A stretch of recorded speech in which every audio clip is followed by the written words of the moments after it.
Today I am here with Ends Hulli, the general partner at 500 Istanbul. Welcome. Hey Maritza, thanks for having me. Can you tell me, how do you successfully secure the financial resources to start the program and then have it running for years to come? Yeah, 500 Istanbul is a venture capital fund, so we don't do a program. We're just a pre-seed investor where we write 750K to a million checks, about 10, 12 investments a year. I'd say 30 or so investments out of a fund. So we're a typical seed stage fund that you would see in Europe or Turkey. I think our main differentiation from all these other seed stage funds is we love pre-seed, we love idea stage, we optimize for the founder. We don't expect a lot. So you would see that we probably deploy 60, 70% of our fund on idea stage, which is not something that other funds who are our size or our ticket do. In terms of programs, 500 has a lot of programs. Some of them are corporate programs, some of them are 500 startups core programs. But the best position 500 would be 500 is a venture capital fund. So the core of the thing is a venture capital fund, and whatever we do around it, whether together with a corporate, whether doing a corporate program, or we used to do a Series A program, for example, or the accelerator that we have, the flagship program in San Francisco, is to feed into that. So whatever program we have, it's in the core of it, this is a venture capital fund, and whatever we do has to be feeding the venture capital aspect of the business. An accelerator is just one of those vehicles that feed the whole, being able to democratize access to early stage funding and our thesis around that.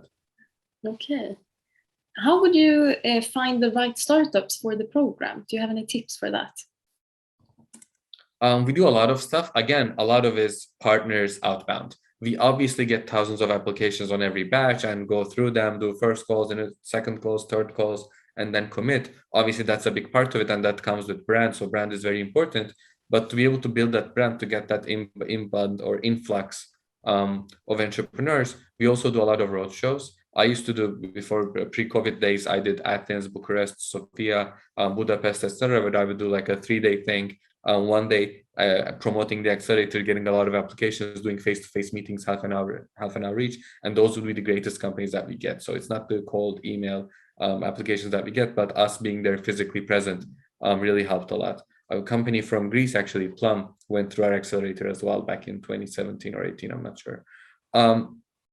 We also get a lot from referrals. So a lot of the different, especially VC connections that we have in these ecosystems, for companies that are way too early for them, but they like the founder, they want to be close to them, they want to add value to that founder as well, so that when the time comes, they would have a location in the deal. They also refer them to our program, and that's how we source.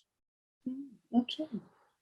Do you collaborate with any programs that are aiming to more early stage, like incubators and university programs?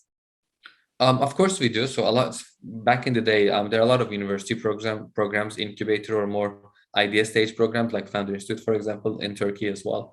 And they would be sending companies to, they try to send companies. I think the reason there is, this is especially outside the US, they want to make sure that they send these companies to the US, especially the companies who are more relevant for the US market. So these would be companies who are going for blue ocean markets. They need early adapters. They need high enterprise budgets. Hence, they have to do their go-to-market in the US. They want to do their go-to-market in the US, but they're based in Athens. They're based in Istanbul. So they want accelerators like YC, but more so Techstars 500, etc. They become a good launching pad for them, good onboarding, so that as they come to the Bay Area, they're not lost. They're part of a much bigger community. They have a daily schedule. They have another 50 or 100 entrepreneurs around them that they can collaborate with, and it becomes really helpful. So we have seen a lot of programs, a lot of earlier stage programs, vouch companies to send to our program, but I would say that happens a lot more outside the US than inside it. Okay. Is there a trend that you see in terms of the startups, and how much does that dictate where, like, the role of you selecting the startups? We are industry agnostic, we are technology and agnostic, etc. But obviously, there are some theses that we invest in. There are some technology inflections that we like and follow. This can be in any industry, right? For example, now we've done a lot of MLOps investments, and these MLOps investments can be in the financial industry, can be in the health tech industry, can just be on the data pipeline layer. So we try to look at these as macro trends and be able to identify which industries are going to adapt fast. But I think all of this is not dictated by us as a team doing our analysis paralysis. It's more dictated by the founders. So when we see a lot of great founders go for similar opportunities, we're like, okay, there's a big trend there, meaning there's an inflection coming. There's going to be a lot of companies that are going to emerge. Hopefully, that's why all these great entrepreneurs are going towards that. So if you look into our investments we did last year, we did 10 investments in total. 4 of them have been around AI ML. It's not because we have a core competency around our AI ML or because we built a thesis around AI ML. It's more so because great entrepreneurs end up doing a lot of AI ML ventures, and obviously we want to back entrepreneurs. So we actually built the thesis after investing into them. It's not like we build a thesis and then do an investment. It's I think it's the opposite, where you do a lot of investments and now you realize, oh shit, maybe there's a thesis here. Okay. So can you describe what happens when somebody joins these programs? Like, what do you do during the time being? Again, the programs, I think, us 500 Istanbul, we're a venture capital fund. We don't have a program. So the best value that we support to the founders so far has been downstream capital. So let me tell you what we do as a fund and then how the program is structured.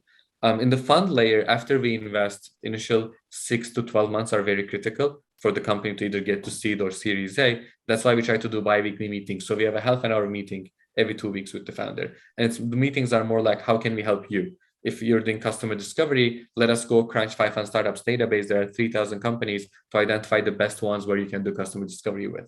And this goes all the way until the 6 month where they built the product, they did customer discovery. Now they have a more stronger thesis as to how they're going to enter this market, and they want to go fundraise.